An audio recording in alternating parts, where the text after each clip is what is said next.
नमस्कार दोस्तों, good morning. मैं हूं स्वतंत्र जैन। आज फिर से हम लोग बात कर रहे हैं आईएएस अधिकारी टीना डाबी के बारे में। ये सब तो आप लोग जानते होंगे कि टीना डाबी आईएएस अधिकारी हैं और 2015 के बैच में उन्होंने टॉप किया था।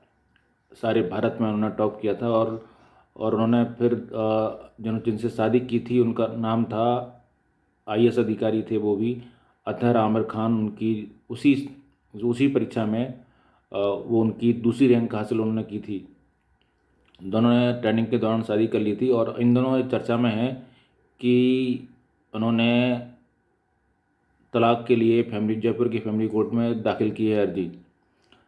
तो फिलहाल जो मैं चर्चा कर रहा हूँ उनकी, वो इस बात के लिए कर रहा हूँ कि टीना डाबी ने तलाक दाखिल करने के बाद जो दूसरी पोस्ट की है, जो पहली पोस्ट उन्होंने की थी इंस्टाग्राम पर कि उन्होंने ज्वाइन कर लिया जयपुर में, दूसरी पोस्ट इन्होंने की है कि उन्होंने कुछ किताबों की एक लिस्ट डाली है कि उन्होंने हाल में पढ़ी हैं।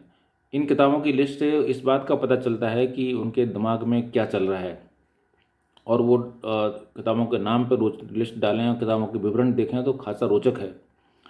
तो पहली किताब उन्होंने लिखा है, वो है, किताब का नाम है ए जेंटलमैन इन द मास्को। एक और किताब है, वो है खाने पीने के ऊपर है कि कौन से दादियों के, हमारे पुरखों के ज़माने में कौन से खाना पीना होता था। एक मोटिवेशनल बुक है और एक दूसरी तीसरी चौथी बुक है, उसका नाम है माई हनुमान चालीसा। और इसके बारे में उन्होंने जो लिखा है वो खासा रोचक है। तो संक्षेप में आपको मैं सारी किताबों को विवरण बता देता हूँ जो टीना डाबी ने उनकी किताबों के नाम लिखे हैं और रिव्यू उनको दिया है। तो आपको आइडिया हो जाएगा कि उनके दिमाग में क्या चल रहा है। तो सबसे पहले मैं बताता हूँ, ये gentleman in the Moscow book है। ये अमेरिका की बेस्ट सेलर बुक है और ये रूसी जो क्रांति हुई थी, बोल्शेविक क्रांति, उसकी पृष्ठभूमि में लिखी गई किताब है। और इसमें ये दिखाया गया है कि एक बहुत संपन्न आदमी कैद कर लिया जाता है, तो उस डिप्रेसिंग हालत में वो कैसे अपना अपना मनोबल बनाए रखता है। तो मैं इसको संक्षेप में आपको पढ़ के दिखाता हूँ कि टीना डाबी ने इसके बारे में क्या लिखा है। उन्होंने लिखा है कि इस किताब का संदेश बहुत साफ है। तालियों से स्वागत का जीवन में ज़्यादा मायने नहीं होता। मायने इस बात का होता है कि अनिश्चित और डिप्रेसिंग हालत में भी साहस से कैसे आगे बढ़ के दिखाया जा सकता है। टीना डाबी ने जो लिखा है वो इंग्लिश में लिखा है, लेकिन मैं आपको इंग्लिश हिंदी में पढ़ के सुना रहा हूँ। और उन्होंने एक कोट उद्धृत किया है जो उसमें लिखा हुआ है, if a man does not master his circumstances then he is bound to be mastered by them. आपको बता दूं कि टीना ने इस किताब को 10 में से 10 नंबर दिए हैं। तो उनके लिए एक खासी रोचक और खासी प्रेरक किताब निश्चित रूप से होगी। लेकिन जो आप नोट करेंगे कि डिप्रेसिंग हालात में साहस के सहारे आगे बढ़ा जाना चाहिए और जीवन में तालियों के स्वागत का ज़्यादा मायने नहीं होता। चलिए, तो इस किताब को आप इसमें ये पॉइंट नोट करिए। अगली किताब मैं बताता हूँ आपको। उनकी किताब है अगली, जो उन्होंने इंस्टाग्राम पे जिसको पोस्ट किया है, उसका नाम है good vibes good life. How उसका पूरा नाम हो गया, how self love is the key to unlocking your greatness. यहाँ गुड वाइब्स से है VIVES। गुड वाइब्स मतलब जीवन में अच्छी है आदतें, जीवन में अच्छी जो है ना रुझान, अच्छे इम्पल्स का, इसका वाइफ से कोई संबंध नहीं है। तो good vibes good life, how self love is the key to unlocking your greatness. और आप देख भी रहे हैं कि इस किताब का एक इमेज भी मैं आपको दिखा रहा हूँ। तो ये पुस्तक जीवन में एक सकारात्मकता का संदेश देती है कि पॉजिटिविटी की ताकत क्या है, और साथ ही साथ सकारात्मक रहने के उपाय भी सुझाती है, जिसमें एक उपाय मेडिटेशन भी है। बिल्कुल नोट करिए, जिसमें एक उपाय मेडिटेशन भी है। और इस किताब को टीना ने 10 में से 7 नंबर दिए हैं कि अगर आप इस किताब को पढ़ते हैं तो इस किताब की रैंकिंग उन्होंने की है कि आप किस लिस्ट में उनकी शामिल है।